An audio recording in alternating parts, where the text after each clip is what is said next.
अल्लाह ताला ने अपने फजल से ऐसी उम्मत के अंदर पैदा फरमाया जिनमें अंबिया अलैहिस्सलाम ने भी पैदा होने की दुआ की।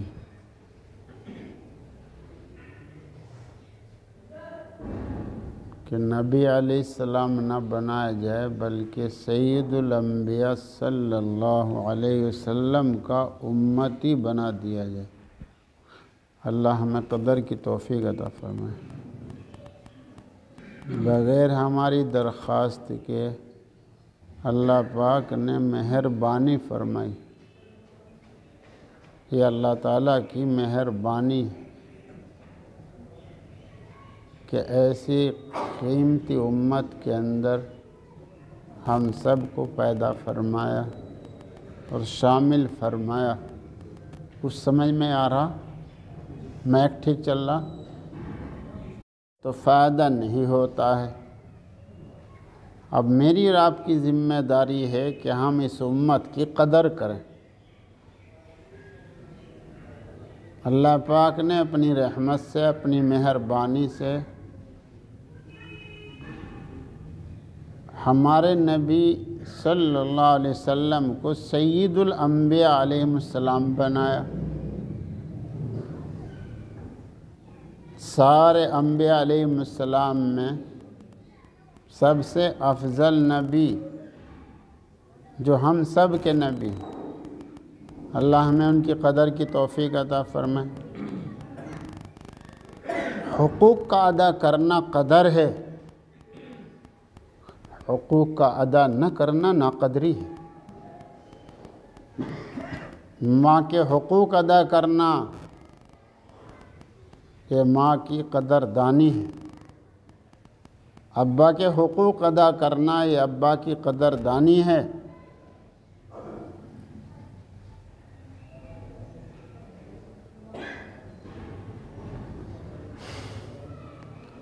जिस घर में बूढ़ा है, कमज़ोर है, उसके ताकतवरों को उन बूढ़ों की बरकत से रोज़ी दी जाती है। बहुत बाबरकत घर है वो जिसमें कोई यतीम बच्चा और उसके साथ अच्छा बर्ताव हो रहा हो, और जिस घर में कोई बूढ़ा हो और उसके साथ अच्छा बर्ताव हो रहा हो, उसके हुकूक अदा किए जा रहे हों, उसकी कदर की जा रही हो, तो बड़ा बाबरकत घर है वो। बहुत ही बेबरकत घर है वो जिसमें कोई यतीम बच्चा और उसकी नाकदरी हो रही हो, हक तलफी हो रही हो। और ऐसा घर बहुत ही बेबरकत है कि जिसमें कोई बूढ़ा और उसकी नाकदरी हो रही। हुकूक का अदा करना ये कदरदानी है और हक़ तलफ़ी करना ये नाक़दरी है। खैरुल उम्मम जब बनेगा जब इस उम्मत में होने की कदर करेगा। हज़रत उमर रज़ी अल्लाह तआला अन्हु फरमाते हैं खैरुल उम्मम जब है जब अक़ाइद भी सही हों, आमाल भी सही हों, हुस्न माशरत भी हो, हुस्न अखलाक भी हो, हुस्न मामलात भी हो। ये खैरियत लिआइनी नहीं है, लिगैरी ही है। मुफ्ती सईद पानपुरी मरहूम ने फरमाया कि मौलाना के हज़रत उमर रज़ी अल्लाह तआला ने फरमाया भाई ये खैरियत कब है? जब अक़ाइद सही हो, अक़ाइद हक़्क़ा हों, आमाल सालिहा, हुस्न अखलाक, हुस्न माशरत, हुस्न मामलात की दौलत से नवाजा गया हो, भाई तब है भाई खैरुल उम्मम। यही कदर है इस उम्मत की। कदर ये है खैरुल उम्मम होने में, पैदा होने की कदर ये है कि हमारे अक़ाइद सही हों, हमारे अमाल सही हों।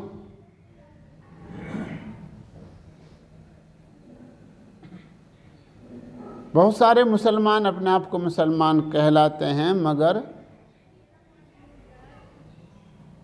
ईमान में और शिरक में फ़र्क नहीं कर रहे हैं। बहुत सारे मुसलमान अपने आप को मुसलमान कहला रहे हैं।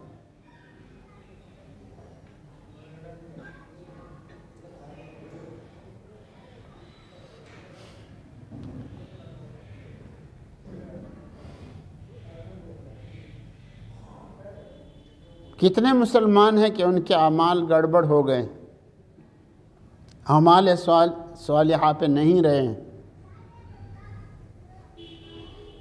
नमाज नहीं पढ़ते हैं, रोज़ा नहीं रखते हैं, हज नहीं करते हैं, ज़कात नहीं देते हैं, अमाल बिगड़ गए।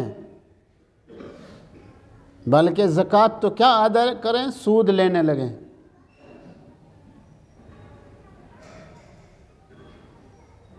ऐसे लोग रहम खाएं, वो किसी तबलीगी जमात की दावत ना करें, मदरसों में और मस्जिदों में पैसा ना दें जो सूद का काम कर रहे हैं, रहम खाएं उम्मत पर। हमें तो हुक्म ये दिया गया ज़कात अदा करो, अकीमुस्सलाह वातुज़्ज़का, ये गरीबों का हक़ है, ये गरीबों का हक़ है। और ज़कात तो क्या अदा करे, गरीबों का खून चूसने लगा है। किसी गरीब को ज़रूरत पड़ गई 100 रुपए की, 110 वापस करने पड़ेंगे। जो तेरे पैसे से किसी ने फ़ायदा उठा लिया, उस फ़ायदे के बदले भी पैसे देने हैं।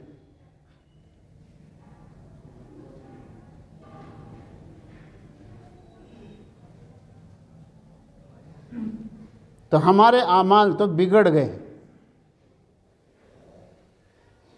समझते हैं किसी को पता नहीं, अल्लाह को पता है।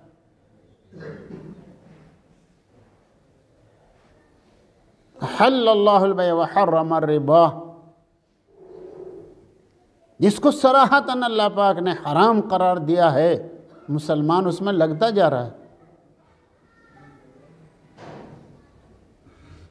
इन दीनी दरसगाहों के बंद होने के जहाँ और असबाब हैं, एक सबब ये भी है। एक आदमी कह रहा था मुश्किल से 5% बच रहे होंगे जो सूद से बचे हुए, मुश्किल से 5%। अब वही पैसा सब कहीं जा रहा है।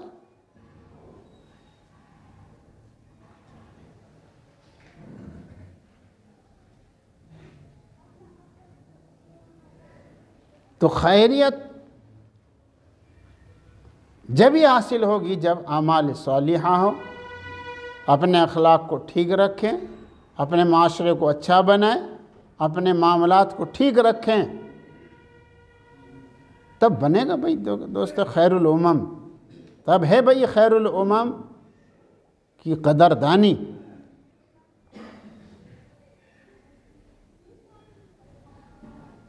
सईदुल अंबिया सल्लल्लाहु अलैहि वसल्लम की कदर ये है कि उनकी इत्तिबा करें।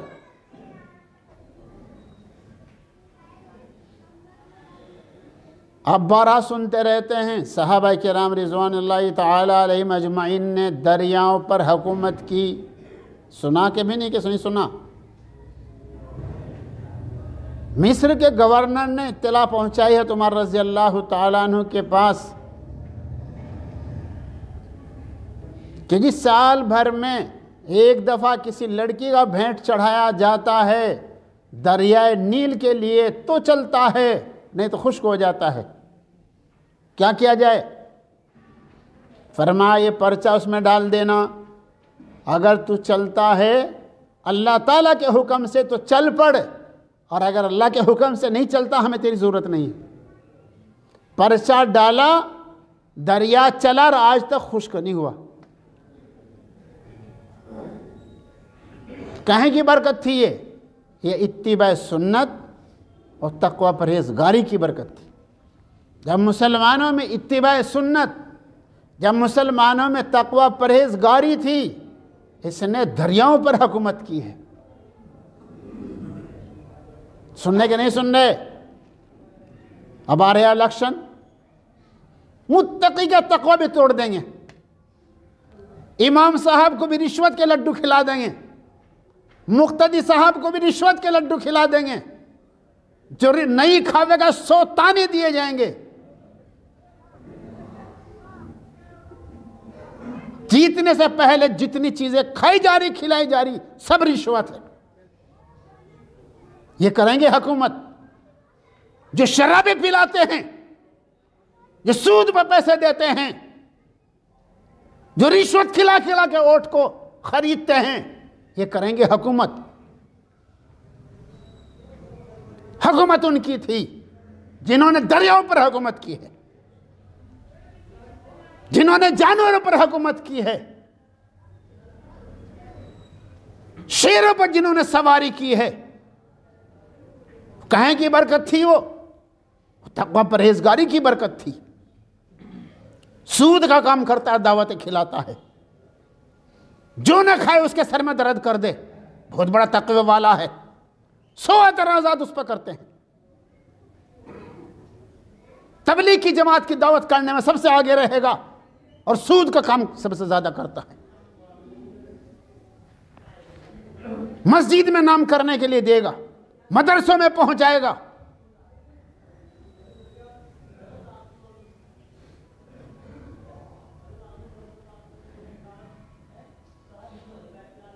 दावत करना जरूरी नहीं, ये मदरसों में देना जरूरी नहीं, ये मसाजिद में देना जरूरी नहीं। छप्पर की मस्जिद में नमाज हो जावे, बगैर इमारत के नमाज हो जाती है। मस्जिद तो जमीन का नाम है। मस्जिद कहते हैं सजदा करने की जगह को। क्या जरूरत पड़ रही है सूद के पैसे को पहुंचाने की किसी के पेट में या किसी दरसगाह में? ये हालात ऐसे नहीं है।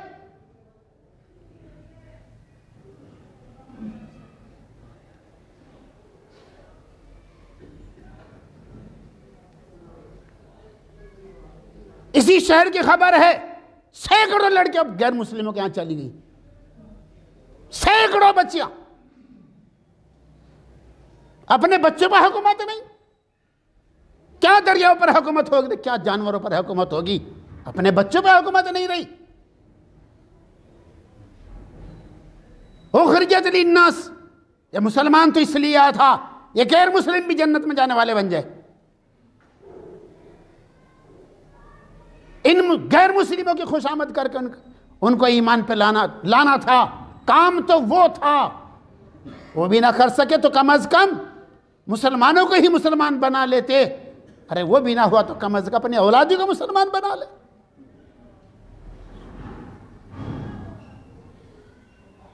यहां आज अपनी औलादों पर हुकूमत नहीं है। ये इसी सऊद की नहुसत है, इसी लोन की नहुसत है ये कि हमारी बच्चा गैर मुस्लिमों के यहां जा रही है।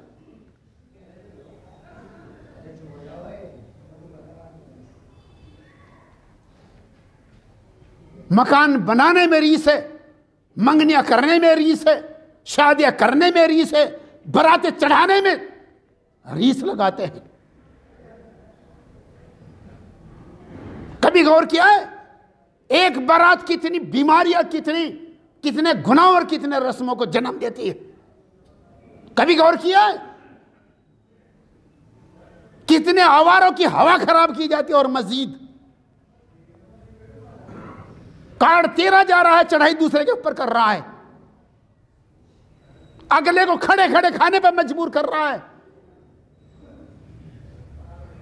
तुमने मजबूर किया है उसको खड़े खड़े खाना खिलावे। सब तुम्हारे नाम में लिखा जाएगा। क्यों खाने के लिए गए जहां खड़े खड़े खाना हो रहा था? जब तुम्हें पता था, तुमने देख लिया अपनी आंख से, खड़े होके खाना खाया जा रहा है, वापस हो जाओ। चोर पे चोरी खरीदने वाला कराता है, क्यों खरीदते हो चोर से? कहां ले जाएगा चोर? तुम मदद करते हो चोर की। वला ताअवनु अल इस्मि वल उद्वान।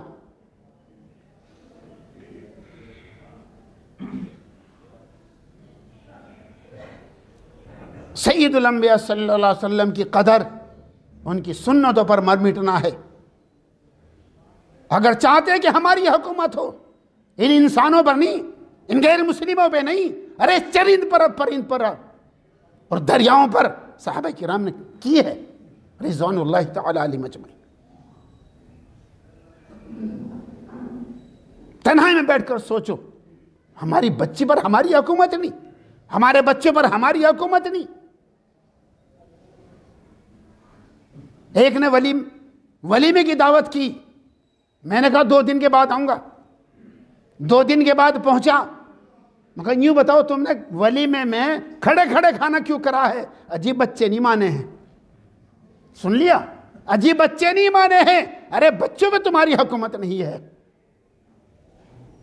जानवरों पे तो क्या हुकूमत होगी, दरियाओं पे तो क्या हुकूमत करोगे, गैर मुस्लिमों पे तो क्या हुकूमत करोगे, अपने बच्चों पर हुकूमत नहीं।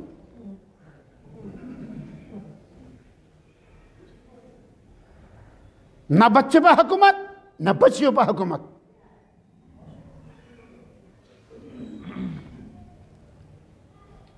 कुल्लुकुम राय व कुल्लुकुम मसऊल अन रइयतिही। जिसकी बच्ची या बच्चा गैर मुस्लिम बन गया वो तो बन ही गया जहन्नम का ईंधन। यूं लिखा है आदाबुल माशरत में, माँ बाप को भी जहन्नम में डाला जाएगा।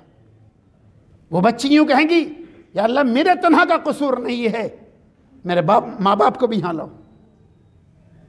तब पता चलेगा ये लापरवाही अपने हाथ से गैर मुस्लिम के हाथ में हाथ पकड़ा रहा है। ऐसे दय्यूस और बेहया पैदा हो चुके हैं जो अपने हाथ से दे रहा। एक तो ये कि लड़की भाग गई, और ऐसे माँ बाप जो अपने हाथ से हाथ पकड़ा रहे गैर मुस्लिमों को। ये सब खबरें मेरे पास।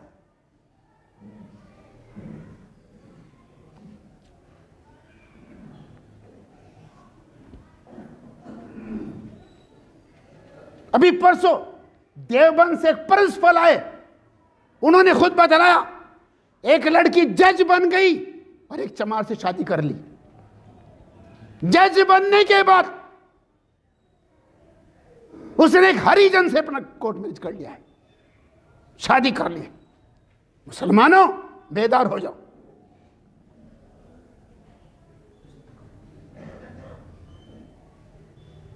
पकड़ होगी। कुल्लुकुम राय व कुल्लुकुम मसऊल अन रइयतिही। माँ की भी पकड़, अब्बा की भी पकड़। वो यूं कहेगी जहन्नम में जाने वाली, सबसे पहले मेरे बाप का कसूर है, फिर मेरे भाई का कसूर है, फिर मेरे शौहर का कसूर है, फिर मेरे बेटे का कसूर है। एक औरत 4 को गिरफ्तार करा सकती है।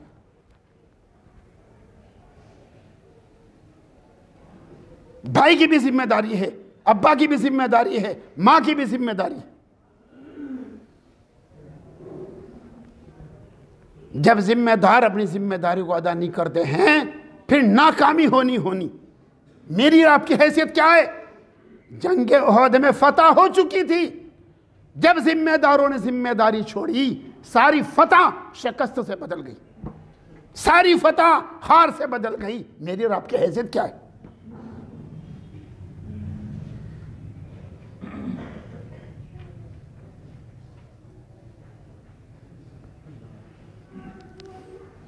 अगर सय्यदुल अंबिया सल्लल्लाहु अलैहि वसल्लम की कदर होती, इत्तिबा सुन्नत होता, तकवा परहेजगारी होती, बच्ची पर भी हुकूमत होती, बच्चे पर भी हुकूमत होती, अरे यही नहीं बल्कि चरिंद और परिंद पर भी हुकूमत होती, इन दरियाओं पर भी हुकूमत होती।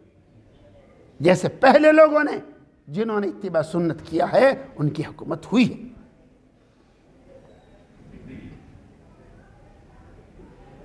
मगर हमारा हाल तो ये हो गया, अगर कोई सुन्नत की इत्तिबा करता भी उसका मजाक बनाते हैं। ये मुसलमान का हाल। कोई पाजामा ऊपर कर ले उसका मजाक बनाएंगे, कोई दाढ़ी बढ़ा ले उसका मजाक बनाएंगे, उसका हौसला नहीं बढ़ाएंगे, उसका हौसला नहीं बढ़ाएंगे, उसका हौसला पस्त करेंगे।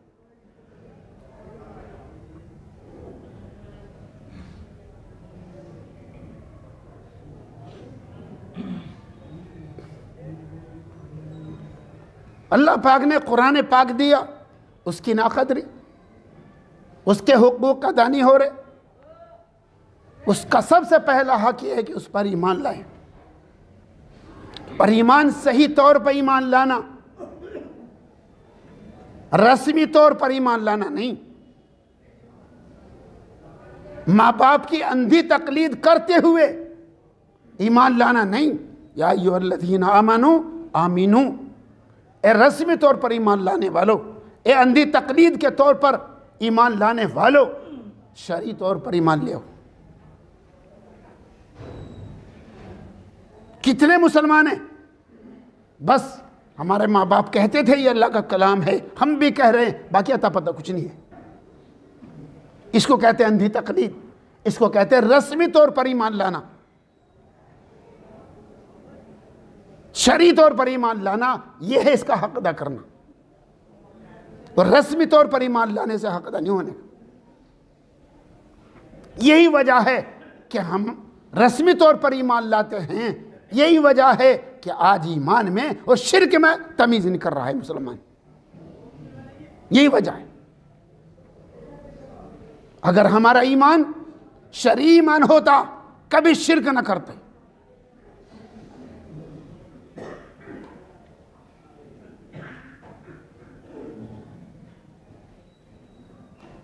इसका दूसरा हक यह है, इस कुरान पाक को पढ़ा जाए, सही अंदाज में पढ़ा जाए, ये उसका मुस्तकिल एक हक है।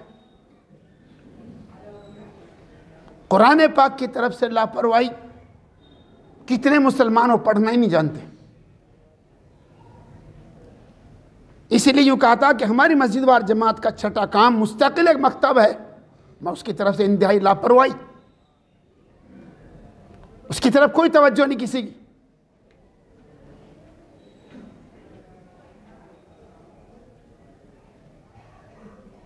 अगर बच्चे ज्यादा हो तो इमाम के साथ एक मुदर्रिस जोड़ दो, दिन में बच्चे पढ़ें, इशा के बाद बड़े जवान और बूढ़े पढ़ें। ये जितने चौक पे खड़े होते हैं नौजवान नेट चलाते रहते हैं, ये सारे आहिस्ता आहिस्ता उसके साथ जुड़ जाएं रात के दर्स में।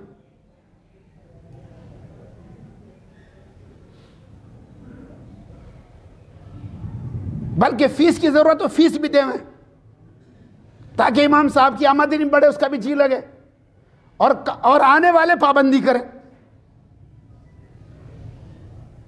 जिसने उर्दू नहीं पढ़ा उर्दू अकायदा लेकर शुरू कर दे, जिसने कुरान पाक नहीं पढ़ा है वो नूरानी कायदा बगदादी कायदा लेकर शुरू कर दे इमाम साहब के पास, और जितने जवान है सबको जोड़ दो इशा के बाद। इस तरह कुरान पाक का हक भी अदा होगा, सही भी पढ़ा जाएगा। जिन्होंने पढ़ रखा है वो सही कर लेंगे, जिन्होंने नहीं पढ़ा है वो पढ़ेंगे। कुरान पाक का हक अदा होगा, इसकी कदरदानी होगी तो इससे नफ़ा होगा, फिर यह हिदायत का जरिया बनेगा। इसका तीसरा हक यह है कि इसको समझे। पूरी दुनिया में बगैर समझे पढ़े जाने वाली किताब कुरान पाक से ज़्यादा कोई नहीं है। सबसे ज़्यादा पढ़ी भी यही जाती है किताब, और सबसे ज़्यादा बगैर समझे भी यही पढ़ी जाती है किताब। ये तो अल्लाह का फजल है, ये तो कुरान पाक का मोजज़ा है। इसका पढ़ना आसान, इसका हिफ्ज़ याद करना आसान, बगैर समझे भी पढ़ना आसान, बगैर समझे भी रटना आसान। और इसका समझना भी आसान। ये तो कुरान पाक का मोजिज़ा है। अरबी हो, अजमी हो, बूढ़ा हो, जवान हो, देहाती हो, शहरी हो, हर एक कुरान पाक को पढ़ सकता है, याद कर सकता है और समझ सकता है, लेकिन समझाना सबके बस की बात नहीं। दीन की खातिर ताइफ जाना, पत्थर खा के खूह में नहाना, फिर भी दुआओं के फूल लुटाना सबके बस की बात नहीं। समझाना सबके बस की बात नहीं। इसलिए हर एक से नहीं पढ़ना चाहिए, हर एक से नहीं समझना चाहिए। तुमने नेटो को मुफ्ती बना लिया है, गलत मसला बता रहा है, कहां से देखा है? अजी नेट में था। अस्तगफिरुल्लाह, अस्तगफिरुल्लाह। फितना है नेट।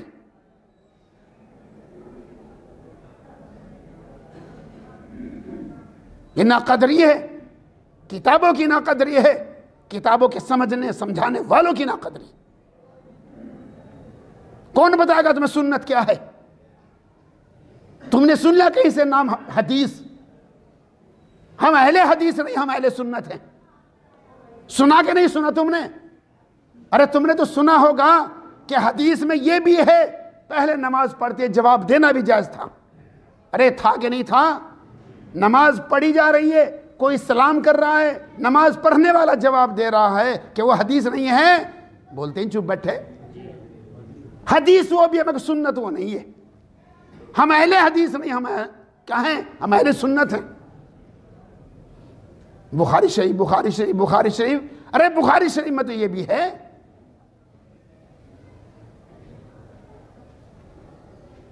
क्या नेट तुम्हें तुम्हारी रहनुमाई करेगा? समझो बात को, गुमराह ना हो जाओ। कुरान पाक का एक हक यह है, इस पर अमल करें, इस पर ईमान भी लाना, इसकी तिलावत भी करना, इसको समझना भी है, इस पर अमल भी करना है। और पांचवा इसका हक, इसकी इशाअत में लगना।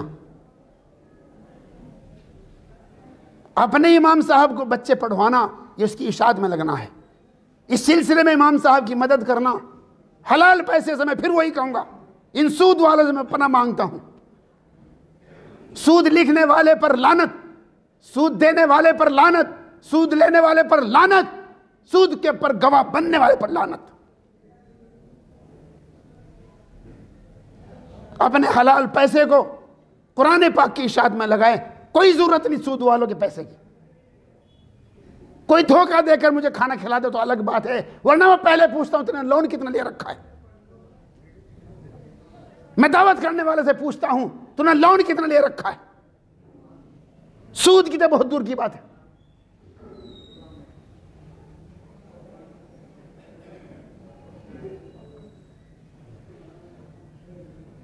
इसकी इशाअत में लगना कुरान पाक की, यह कुरान पाक की कदरदानी है।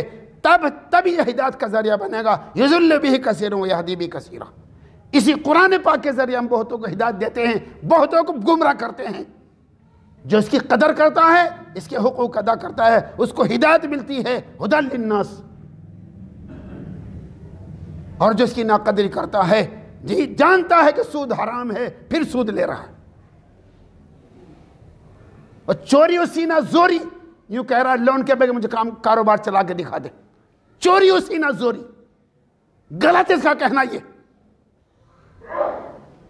गाजियाबाद मेरा जाना हुआ, उसने बताया मेरे 6 फैक्ट्री है, 6। मैंने खुद शुरू की है, पहले मैंने मजदूरी की है, फिर मैंने और कारोबार शुरू किया है। और जिसको पास रखता हूं शर्त लगाता हूं नमाज पढ़ने की। पहले एक फैक्ट्री लगी, फिर दूसरी लगी। कोई मेरे यहां बेनमाजी नहीं मिलने का, कोई झूठ बोलने वाला नहीं मिलने का, एक पैसा लोन का नहीं होने का। मैं सरकार का टैक्स रोकता नहीं हूं और सूद लेता नहीं हूं, ना लोन लेता हूं। अल्हम्दुलिल्लाह मेरे यहां बरकत है। गलत कहता है वो, झूठ कहता है वो चोर है, चोर। चोरी सीना जोरी करने वाला जो यूं कहता है कि मुझे लोन के बगैर कारोबार चला के दिखा दे, झूठा, पक्का झूठा, गुमराह कर रहा लोगों को। झूठ की तबलीग करने वाला है ये।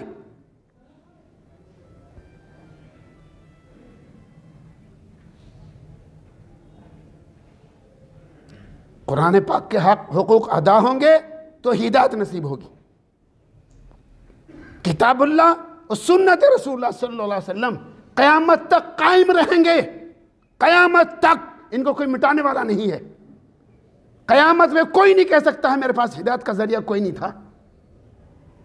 तूने खुद आंखें बंद की है, तो खुद जहन्नम का रास्ता इख्तियार किया है। सय्यदुल अंबिया सल्लल्लाहु अलैहि वसल्लम ने फरमा दिया है, मैं तुम्हारे दरमियान में दो चीज़ें छोड़ के जा रहा हूँ, किताबुल्लाह और सुन्नत रसूल। जिस तरह अंबिया अलैहिस्सलाम को दावत और हुज्जत दी जाती थी, हुज्जत वो चीज़ है जिससे लोग कायल होते हैं, माइल होते हैं। हर नबी को मौजज़ा दिया है और वो उनके साथ रुखसत हो गया है। और सय्यदुल अंबिया सल्लल्लाहु अलैहि वसल्लम को ऐसा मौजज़ा, ऐसी हुज्जत, ये कुरान पाक, ये दावत भी है और हुज्जत भी है और जिंदा मौजज़ा है और क़यामत तक कायम रहेगा। फातु भी सूरत मिसली, कुरान पाक ने बबांगे दोहल चैलेंज किया है। अगर किसी को शक है इस कुरान पाक के किताबुल्लाह होने में, कलामुल्लाह होने में, एक आयत ला के दिखा दे कोई इस जैसी। यह क़यामत तक बाकी रहेगा, कोई मिटा नहीं सकेगा इसको। जो इसकी कदर करेगा वो हिदायत पाएगा, जो इसकी नाकदरी करेगा वो इसी तरह गुमराह होगा जिस तरह लोग गुमराह हो रहे हैं। अभी एक लड़की ने गैर मुस्लिम ड्राइवर से MBBS डॉक्टरनी, उसने कोर्ट मैरिज किया है। जब कचहरी में उसको काजी साहब समझाने के लिए गए, क्या तुझे मरना नहीं, क्या तुझे मरने के बाद दोबारा जिंदा होकर अल्लाह के सामने नहीं जाना, उसका बयान सुनो मुसलमानों। कहा मैं तो आज पहली बार सुन रही हूं कि मरने के बाद दोबारा जिंदा होना है। सुने कान खोल के माँ बाप, डॉक्टर नहीं बना दे MBBS, उसे मुसलमान नहीं बनाया। जिसके अकायद खराब है वो मुसलमान नहीं। उसने अपनी बच्ची को MBBS डॉक्टर नहीं तो बनाया है, मगर उसको मुसलमान नहीं बनाया, उसके अकायद ठीक करने के लिए। ये है हमारी नाकदरियां, इसलिए ये बच्ची जा रही गैर मुस्लिमों के यहाँ। होश करें, समझे बात को, अपनी अपनी मसाजिद में जाके मशवरा करें बैठकर। सबसे पहले अपने गिरबान मुंह डाले, लोन से तौबा करनी है, सूद से तौबा करनी है, अपनी नमाजों को बढ़िया बनानी है। शोर में चाहते फिकर फिकर फिकर, सुबह पढ़ के सो जाओ में। अरे वो है फिकर जो ले फजर में, वो है फिकर जो अमल पे खड़ा कर दे। रात तो फिकर फिकर करें और सुबह फजर में सो जाओ पढ़ के, वो है फिकर जो ले आवे फजर में। सर जोड़ कर बैठे, घर में भी अपनी बीवी के पास बैठो सर जोड़कर, मस्जिद में भी बैठो सर जोड़कर। किसी गरीब के बच्चे का भी ख्याल कर लो, उसकी शादी ना होने की पाबंदियां तो लगाई है तुमने, बड़े जहेज दिखाकर, बड़ी बारात ले जाकर, जितनी बड़ी बारात होगी इतना जहेज का नुमाइश होगा। पाबंदियां तो लगवाई हैं। 40 साल की लड़की घर में बैठी हुई है, ये 50 साल की लड़की घर में रहकर मर के चली गई है। ये सब खबरें हैं। कौन जिम्मेदार है इसका? ये सब रस्म रिवाज करने वाले, बारात चढ़ाने वाले, होटलों में शादियां करने वाले, ये सब जिम्मेदार है इसके। अल्लाह दीन की समझ अता फरमाए। वाह अल्हम्दुलिल्लाह।